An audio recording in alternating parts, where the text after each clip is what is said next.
Now, as probably everybody knows in the vegan and vegetarian community online, Liver King finally got caught, big surprise, abusing steroids, abusing synthetic steroids. That's not surprising to anybody that, saw the guy, or to, anybody, I don't think. But what's important here, and Dr. Baker is going to point this out, and I disagree somewhat with Dr. Baker on some things, but what he says here is very important, and that's the level of ridiculousness promoted by people like the Liver King. And I've made a number of videos on the danger of overeating organ meats, especially liver, and vitamin A toxicity, and how even in early man, vitamin A toxicity was an issue, and we can see that by looking at the bones of primitive man. And I'm not going to get into that again, okay? Because I've made videos about that, and people can watch those videos to find out about that. But what he says here, and I'm gonna point this out, and I kind of second what he says, but I'm gonna go a little bit more in depth with this video that I'm making. But let's hear out Sean Baker and what Sean Baker has to say, because what he says here is extremely important that people understand this. Okay, I want to just kind of clarify things for you guys a little bit now. In order to get physically fit, and I'm reasonably fit. I'm not like some cartoon character fit, but I'm pretty strong and in good shape for soon to be 56-year-old guy. January 10th, by the way, in case anybody's wondering. In order to get strong and fit and lean, you need to eat high quality protein. Now, what's interesting about that, I had to start reintroducing protein back into my diet. Like I said in my previous video that I made on protein sources, vegan protein sources from the pros, I thrived on a high-protein diet, whether that high-protein diet was pescatarian, lacto-ovo-vegetarian, or ovo-vegetarian, or vegan. I thrived on a high-protein diet. My health really went sideways when I tried to implement the starch solution, which is a low-protein, high-starch diet. And I don't think it was necessarily the high-starch nature of the diet, more so the low-protein nature of the diet, I think, that affected me. So I do think it's very important that people consider the importance of consuming ample amounts of protein, regardless of whether you're on a vegan diet, a vegetarian diet, a pescatarian diet, or an omnivorous diet. I obviously don't recommend a carnivore diet, but the point is, this is an important point. If you want to get physically fit, you need to consume ample amounts of protein. Of course, barring a medical condition like kidney disease or something like that. But even that, and there's research that shows that vegan protein sources don't affect the nephrological issues like, animal protein does. But the important point here is to consume ample amounts of protein so that you can get physically fit. Preferably animal products. Animal products are superior protein across the board. You can make an isolate out of some plants and you can get close, but realistically you should be eating whole foods anyway. And you need to train, and you need to train. Okay, so what he's talking about there is you need to be eating whole foods, and I'm going to show you with other people what they have to say about that later in the video. Foods anyway. And you need to train, and you need to train consistently, and you need to do it for... Consistency is extremely important. I've recently cut down the intensity of my workouts in favor of consistency because I realized, consistency is where it's at. Intensity matters too, but when you're training for longevity purposes, consistency is where it's at. Train, and you need to train consistently, and you need to do it for years and years and years on end, and then you need to get good sleep.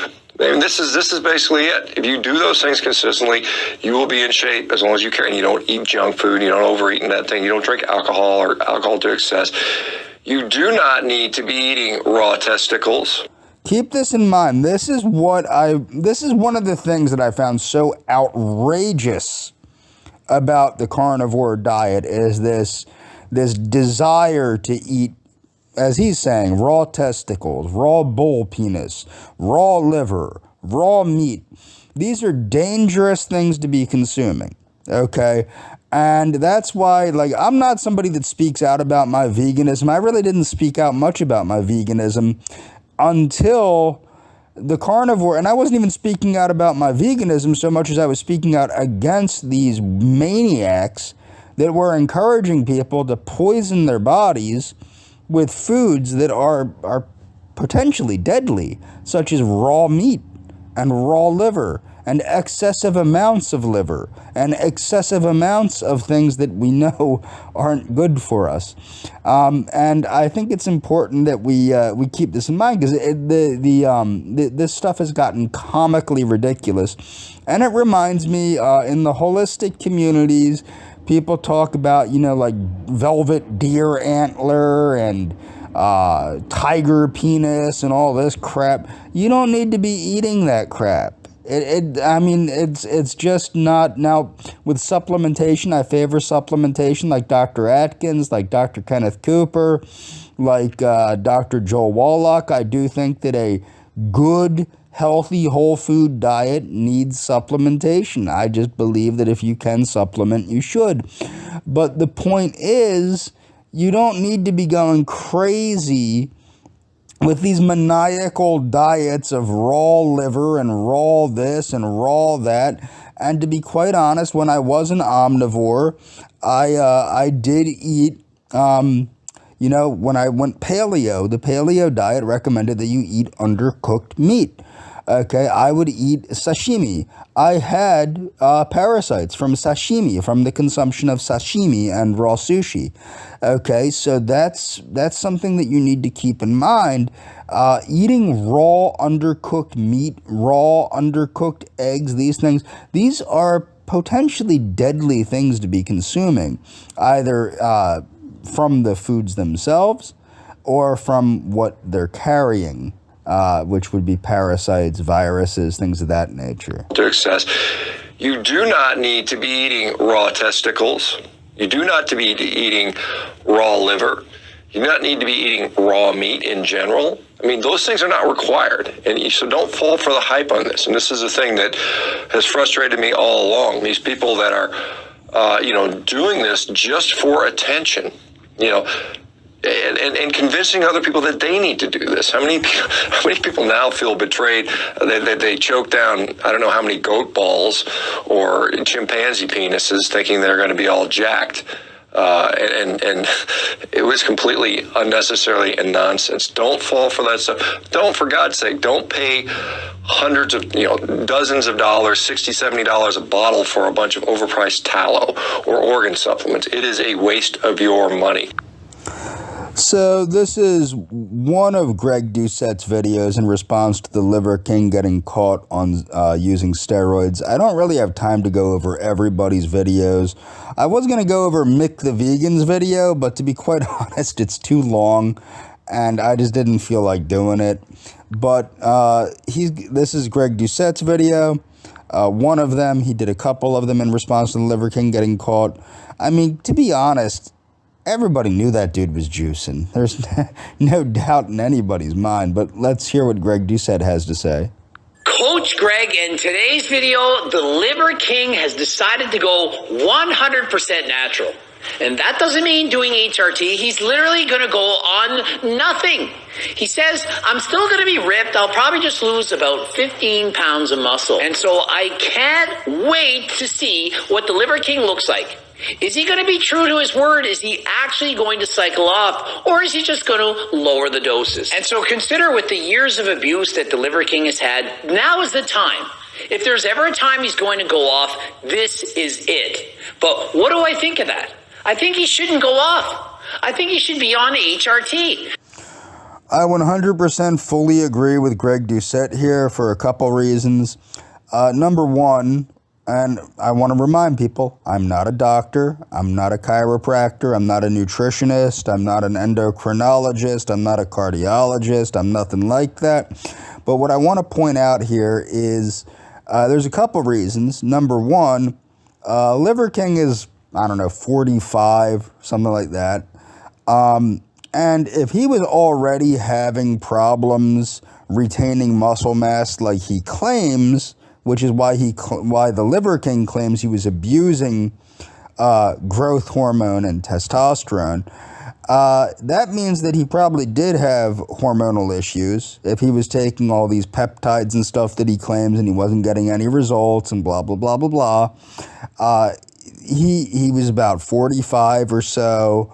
And people know, they saw my video on Dr. Life, they know my view on hormone replacement therapy. I don't think it's a bad thing. Again, I'm not a doctor, although Dr. Life is a doctor. And I think that, some of these hormone replacement therapies and testosterone replacement therapies, etc., as long as it's being managed at proper levels, like that of a healthy 20 or 30-year-old, like Dr. Life does at his clinic, I think that you are going to get the results you want without the risks. Okay, I think that Dr. Life has proven that with himself and with a number of his patients. And I think that's important to keep in mind. And the thing is, people like the Liver King and like professional bodybuilders and all these people that abuse the hell out of hormone replacement therapies and testosterone replacement therapies and all these professional athletes that do this, it really makes these things like testosterone replacement, hormone replacement, all this stuff, it makes it look bad when these are amazing, life-changing drugs that can really help older people and reduce the risks of like hip fractures and reduce the risks that come with aging. And it's sad because a lot of these people that are abusing these substances are really making them look bad when in reality these are pharmaceuticals that can be used to enhance and increase the health span of older people. I mean, just plain and simple. Should have been HRT from the beginning. Imagine how depressed he's going to be. He's already been depressed, says he had to use steroids, PDs, in order to get through those 2-a-day workouts. And imagine how he's going to feel when he cuts out close to $15,000 a month on PD. Now, what he's saying here with these, with the Liver King, with these 2-a-day workouts, this was actually, ironically, one of the things I discovered on the starch solution. When I was on the starch solution, I would work out like 6 hours a day. I would do, and it was all strength-oriented training, strength and some flexibility-oriented training that I would do between sets and things like that. But the thing was, while I could do that, I was getting huge on a starch-centered, low-protein diet, which still shocks me. I don't know how that happened. I really don't. However, when things happened in my life that required me to take care of another person and things like that, and I couldn't work out that long, it really, and I do believe this, I do believe that the overtraining ravaged my system, and I do believe that the very low protein nature of that diet ravaged my system. Although while I could utilize the starch, I did do fairly well. But like Greg is saying here, I mean, if you need this much to get through a 2-a-day workout, you're not getting through a workout without some kind of hormonal assistance, especially if you keep in mind, Liver King stated the whole reason he went to this rejuvenation clinic was because he was having difficulties retaining the muscle mass that he had already had. I asked him, do you really spend that much? He's like, yes. I quite literally could have bought a car each and every month on the money I'm spending on PDs. And it's not the testosterone. It's in fact the growth hormone. It costs well over $10,000. GH is extremely expensive. And he joked around. He says, hey, just come and clean. It's actually saved me a lot of money. Other HRT clinics have reached out and said, you're being overcharged. We can do it for half the money. When was the last time you had used gear? Saturday. Today? We all know them, the ungiftable. Today? Saturday, which is today. And so every Saturday he does his testosterone shot, but he also does growth hormone every single day of the week. And so he has experts in his corner going to guide him on how to go off. It's not going to end well. When you've been on this many PDs, enough to buy a car each and every month, you know how horrible you're going to feel when you go off?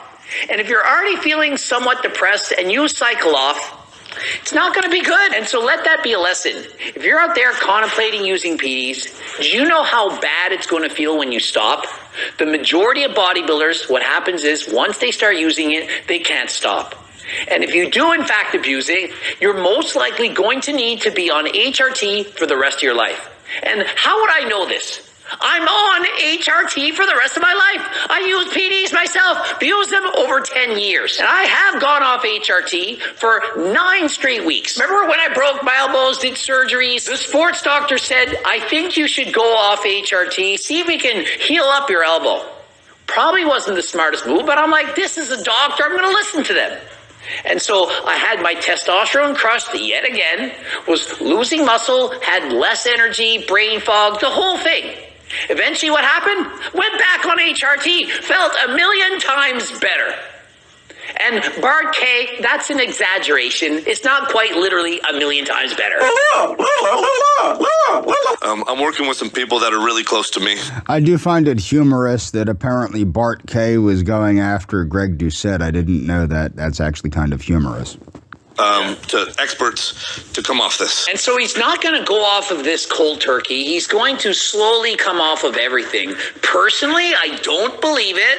I think he's going to try to come off, but in the end, he's going to be like, I need to do HRT. You know how many people around me are saying, hey, don't say you're taking steroids. And so imagine if the Liver King said, yeah, I'm 100% natural. I'm not doing steroids anymore, but they found out he was on HRT. Testosterone is a steroid, and so if you're on HRT, you're on steroids. Well, a steroid, it's called testosterone. And so, no, I don't think they're... Technically, vitamin D is a steroid. I wonder if people know that. to give the Liver King a pass. If he says, I'm natural, but they find out he's on HRT, they're going to say, you lied again. And so Liver King, I don't think he's an idiot, and I do think it would be a lot better to just spit out exactly what he's doing. If he's on 100 milligrams a week, say, I'm on 100 milligrams a test and do it every Saturday. 111 milligrams, say 111. Be very specific, explicit, describing exactly what you're doing. Listen, you think I'm going to get a break to say I'm just taking TRT? Yeah, imagine. I'm not taking steroids anymore. I'm just on HRT and doing growth hormone every day. It's prescribed by my doctor. 100% natural. Not going to get a pass, not in the slightest. I'll lose 15 pounds, but I'll still be ripped. People are still going to say, oh, he's still taking. And the point is, and I'm glad Greg talks about this towards the end, being 100% natural is overrated. For example, the reason I talk about supplementation isn't natural.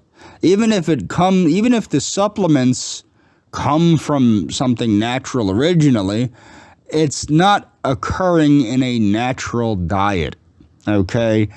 And people should get honest with that. If you supplement, now, according to bodybuilding, of course, taking anything that isn't growth hormone or things like that, it's natural. But if you think about it, I get 6 to 12 grams of vitamin C.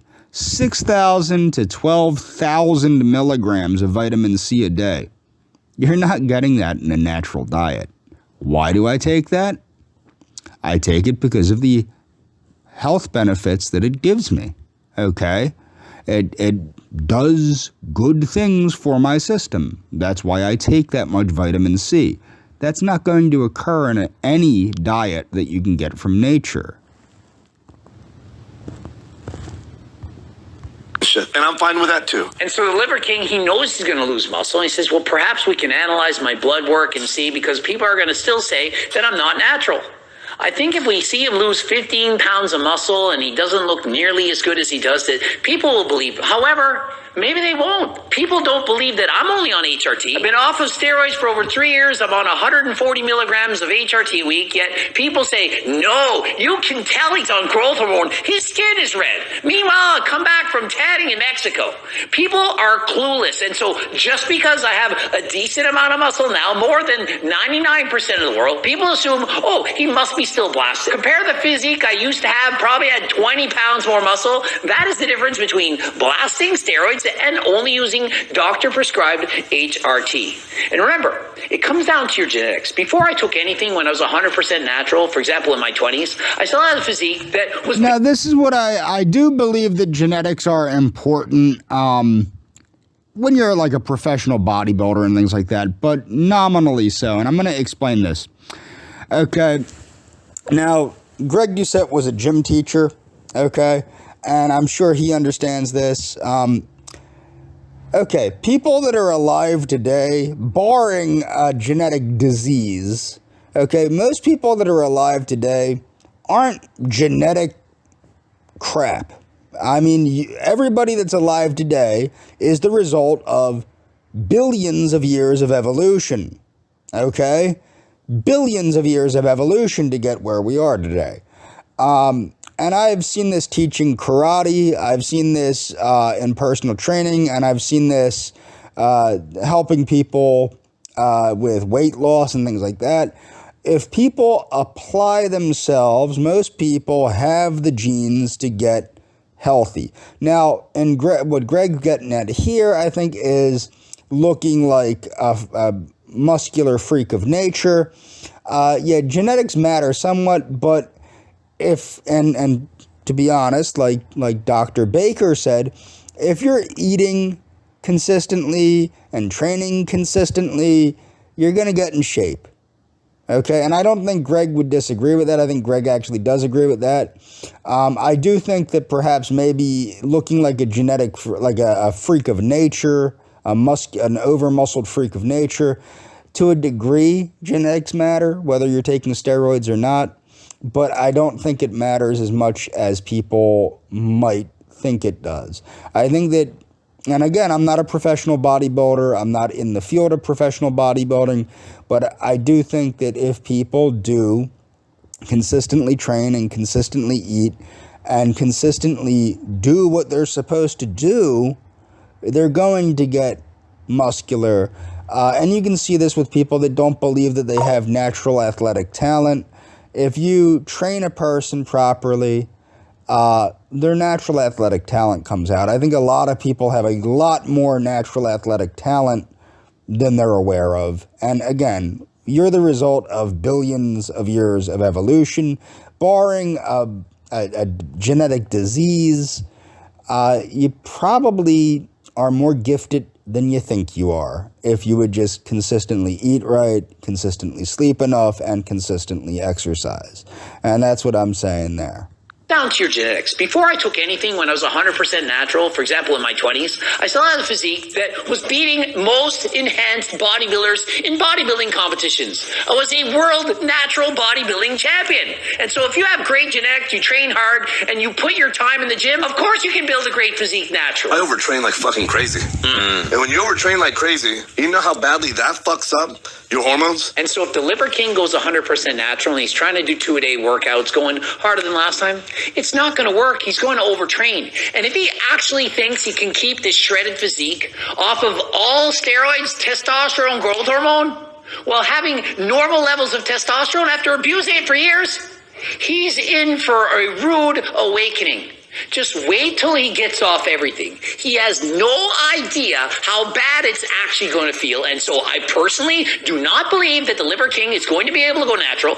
I think he might be able to try, and then he'll soon realize he needs to go on HRT for the rest of his life just to do one workout a day. When we went to go see the Machi Gang down in the Amazon, my kids call them the Machi Gangsters. I was hoping to see somebody and be like, oh, okay, not only do I look like this. And so when the Liver King preached the ancestral ways, get a physique like this, he explored the world, looked for people living like him, and not a single person looked as he did. Most of them very skinny. And so if you just eat liver all the time and animal products and so on, you're most likely going to look skinny, fat, not have a lot of muscle. And this is what people don't understand. If you look at most hunter-gatherers, a lot of times they'll be well-defined, and a lot of times they'll be healthier than people in the civilized world, whether you're talking about Zulus or people from the Amazon like the Tsunami or Sumani, I forget how to say that, or people like, different various hunter-gatherer groups or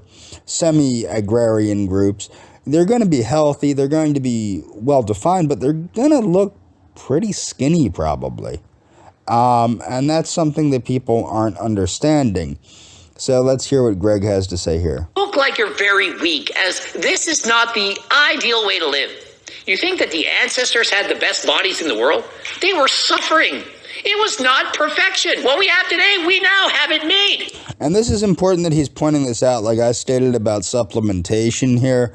And I think people should really watch some of the videos with Dr. Joel Wallach talking about the 90 essential nutrients.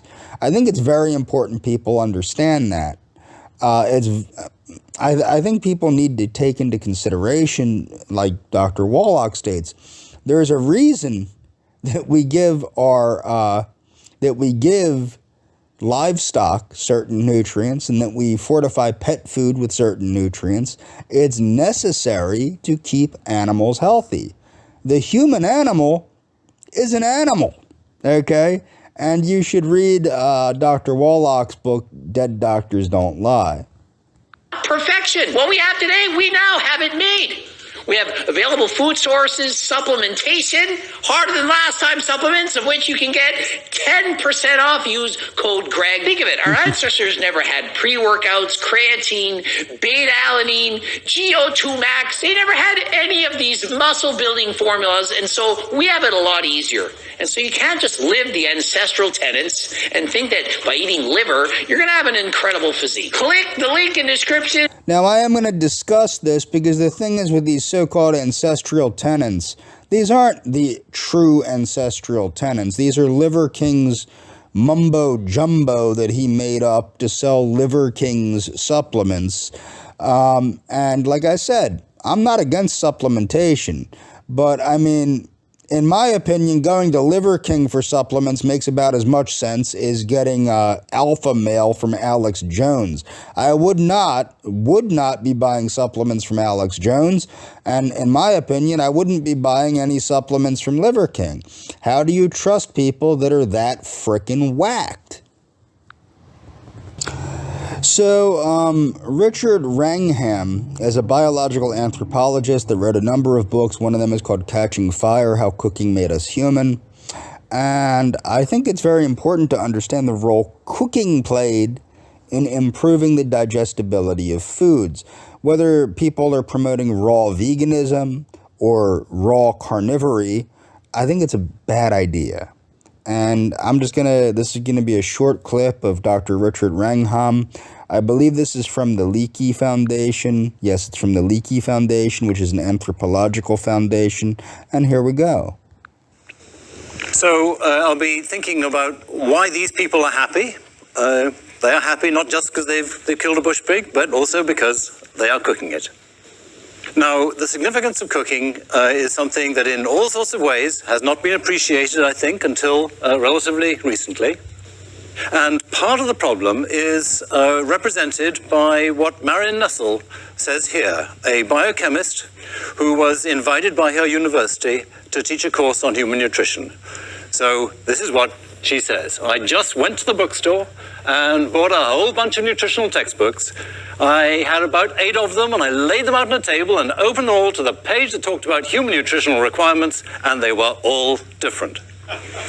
And for those of you who get a little bit confused about whether or not you should be eating such and such a breakfast cereal or how much fat you should put in your diet or whatever, the same, I think, applies today as when Marion Nussel wrote that and has subsequently written a whole bunch of wonderful books. So I want to talk about the problem of calorie counting, which is totally unsolved in terms of the information available to people today. So a lot of people, I mean, I've gone over this before. I've used this video as an example before, but this is Jack LaLanne talking about the ideal meal plan. Now, I don't necessarily agree with this as the ideal meal plan, but I don't necessarily think there's anything wrong with this for the average omnivorous person. Okay. I think that there are adjustments that can be made to make it a tiny bit healthier, but this is Jack LaLanne, a guy that lived into his late 90s, or was it his late 90s? Yeah, I think it was his late 90s, might be his mid 90s. My point is, if you want to live a long time, look at the people that lived a long time. And I'm going to get into that in a little bit too. But what I want to point out here is Jack LaLanne, if you look at Jack LaLanne's physique, not when he's dressed like this, but if you look at his physique, his bodybuilding physique, he was huge and ripped, and he lifted for strength and endurance. But more importantly, he was not modified with the use of hormonal supplements. Okay? So, and he was more jacked than Liver King in a lot of ways and could do feats of strength and things that I'm sure Liver King probably didn't ever do. Nutrition Day. We're going to try and give you some good tips on nutrition. And listen here. Said, Dear Jack, I am one of your regular viewers and wouldn't miss a single one of your programs. Thank you. Jack, on many occasions you mention eating natural foods and also advise us to stay away from processed foods. You also stress the importance of balancing and combining our meals properly. Sometime on one of your programs would appreciate it if you would give us some sample menus. Most sincerely, Mrs. N. M. N. Family. Well, I guess a lot of people would call me kind of crackpot or something, or a fanatic maybe on diet, but I'm really not. I consider myself a scientific nutritionist, trying to get you to eat the proper foods for beauty and for good health. It's just that simple. We know that everything we put in this body of ours, all the food we put in this body is going to do what? It's going to make you what you are. So you put inferior food, you're going to have an inferior body. You put better food, you're going to be better. Just that simple. So I hope you have a pencil and paper handy, because I'm going to give you a sample menu. Keep in mind, and this is what I liked about what Dr. Baker explained, you don't have to be eating raw meat, raw liver, this and that, and that, and that, and that. It's a lot more simple than people think it is. Okay? It really is. Breakfast, lunch, and dinner. And I'll explain as we go along just what you will accomplish with this sample menu. You ready to write? Okay, come on.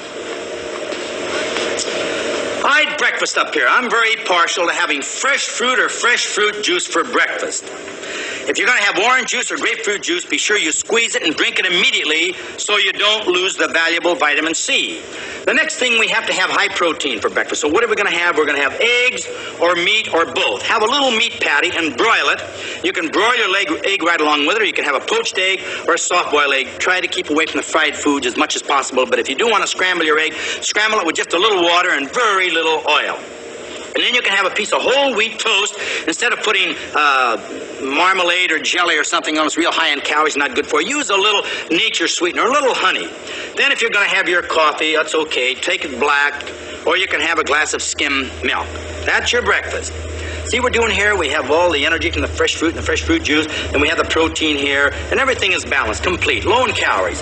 Then for lunch, now that's a very important meal of the day. So many of you students, you have a hurried lunch, you'll have sandwiches or some kind of dessert or some ice cream or something that's just going to add extra pounds on you and give you that soft, flabby condition that you don't want. For lunch, we're going to have a big raw vegetable salad, everything raw in it, lettuce, tomatoes, celery, bell peppers, a few mushrooms perhaps, and cauliflower. Try these things raw. They're wonderful. Little zucchini.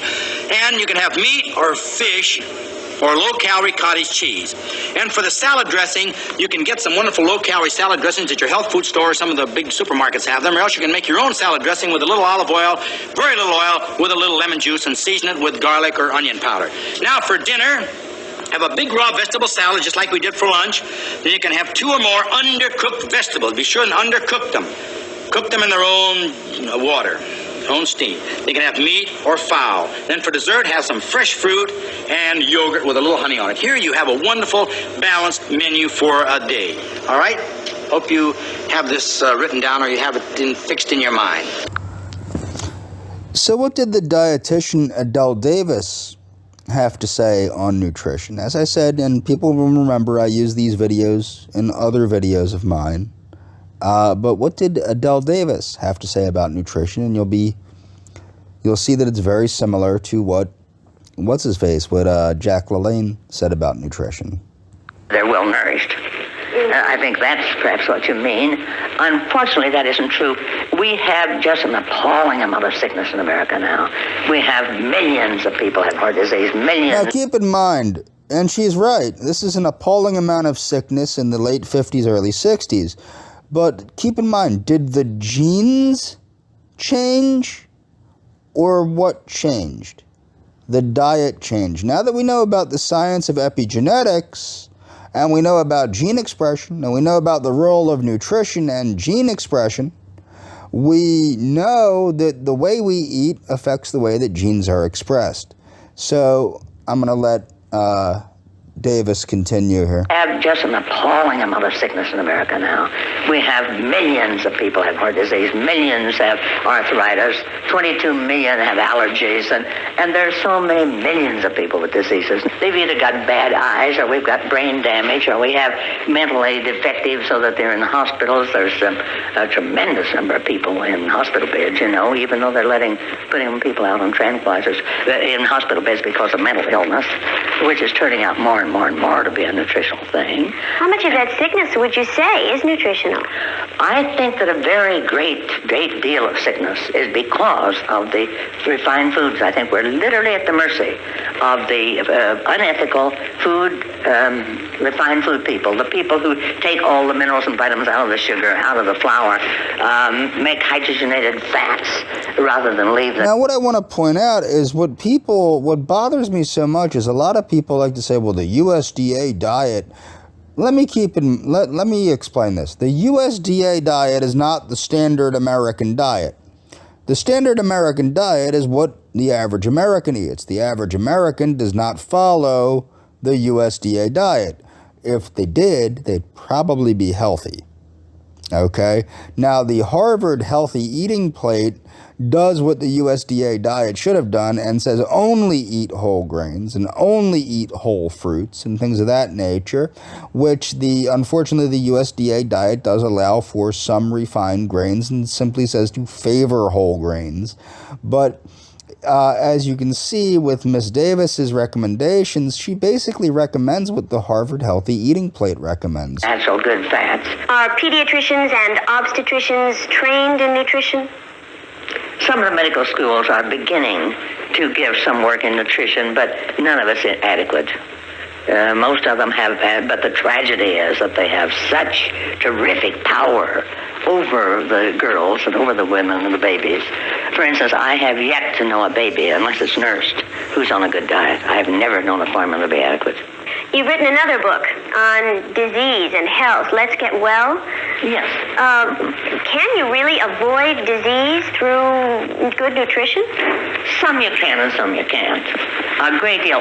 There's been much interesting work in the past in which native races who had no refined foods whatsoever have been investigated, and they found that there was tremendously good health. There was no heart disease, no cancer, no diabetes, no gallbladder disease, no mental disease, no crime, no drugs, no alcoholism, and so on.